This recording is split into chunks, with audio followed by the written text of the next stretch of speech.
Somebody sent me a video this week and I've got to share it with you. Have a look at this. It's from an organisation called Muslim Votes Matter, which is calling on all Muslims in Australia to all vote the same way. Welcome to Muslim Votes Matters.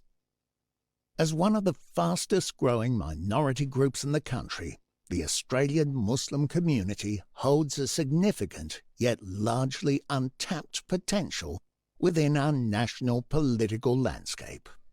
We have the power to change things. How? By voting together in a united voting bloc. Now, it seemed to me that Muslims, like Christians and Jews and atheists, might be very politically diverse. And there'd be lefty Muslims and conservative Muslims. So why would all people want to vote in one homogenous bloc just because of their religion?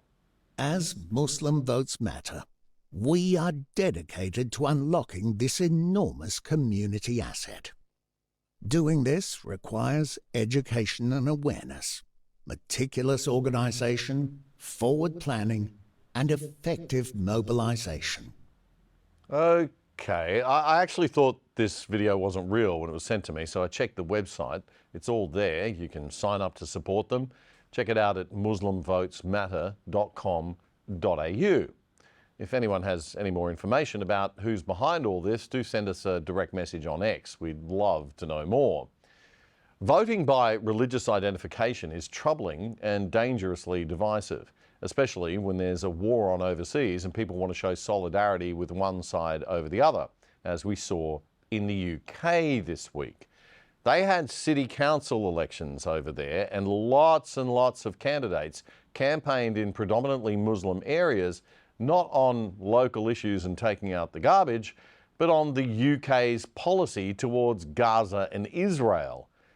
On the UK's GB News channel, host and politician Nigel Farage had this to say about that.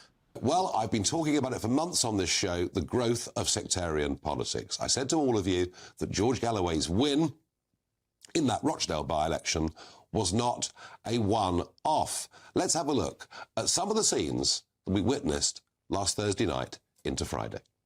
Raise the voice of Palestine! We are coming for you in the general election. Anyone that stands with Zionism, we're coming after you. Free Palestine! Free Palestine! Well, anyone that supports Zionism, they are coming to get.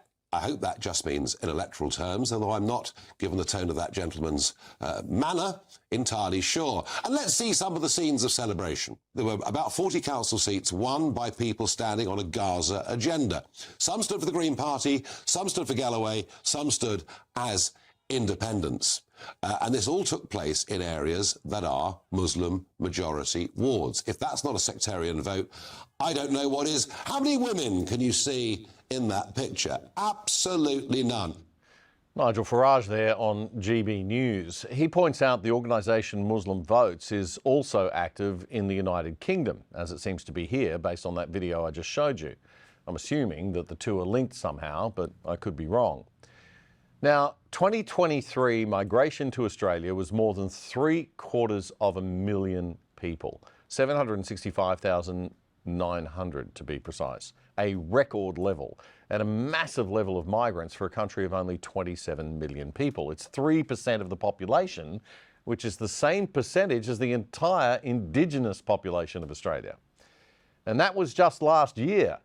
A country like Australia, if it has a strong core culture and values and legal guidelines clearly defined, can tolerate subcultures of citizens with different views without falling apart.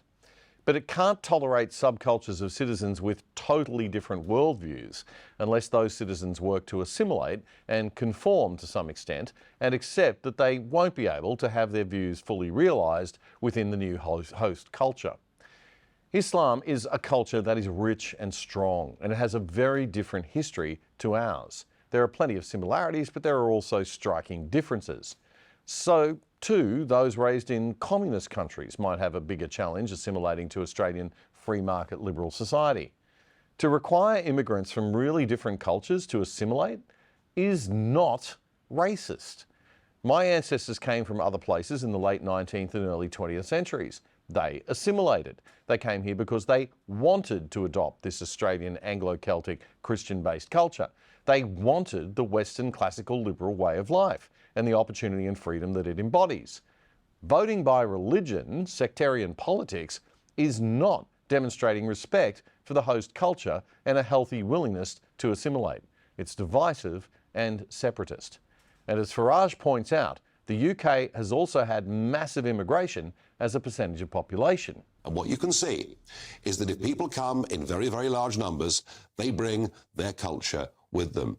And what we're witnessing with this growth of sectarian politics is an attempt to take over councils, is an attempt to win seats in the British Parliament.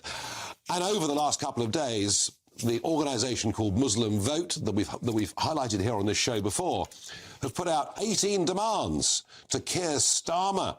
Things such as he must ensure that Sharia-compliant pensions are available at every workplace. Nigel Farage on GB News. Of the 25 mayors in England, 9 are now Muslim. The mayors of London, Birmingham, Leeds, Blackburn, Sheffield, Oxford, Luton, Rochdale and Oldham. And before Australia's media police, Karen and ACMA, come down on me like a ton of bricks, further demonstrating our loss of press freedom here, let me stress there is nothing wrong with that, so long as those mayors are there to represent all of their constituents' interests and not merely to push agendas specific to their religious beliefs and their religious community. But it raises some questions, especially in light of Muslim Votes Matters activity here in Australia. Whoever is behind it, it is well-resourced, and they know what they are doing. There are 151 seats in the House of Representatives. Each circle shown represents a single seat. A party needs a majority, or 76 seats, to form a government. In the last election, the Labour Party secured a government with a slim majority of just 1 seat.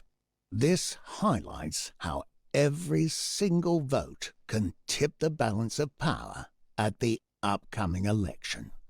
Based on the margins of the last 2 elections, there are currently 18 seats where the Muslim voting population is greater than the margin by which these seats are held. In these seats, our community has the potential to decide the outcome. And with some support from allied groups or as part of a broader swing vote, this number would be well over 20 seats. Doesn't sound like much? Well, consider this. At the last election, the government's majority was just 1 seat. At the election before that, the government's majority was also just 1 seat. And, you guessed it, the election before that was also just 1 seat. In fact, in the last 25 years, no government has had a majority of more than 15 seats. Sounds very English, that voiceover, doesn't it? That's from MuslimVotesMatters.com.au.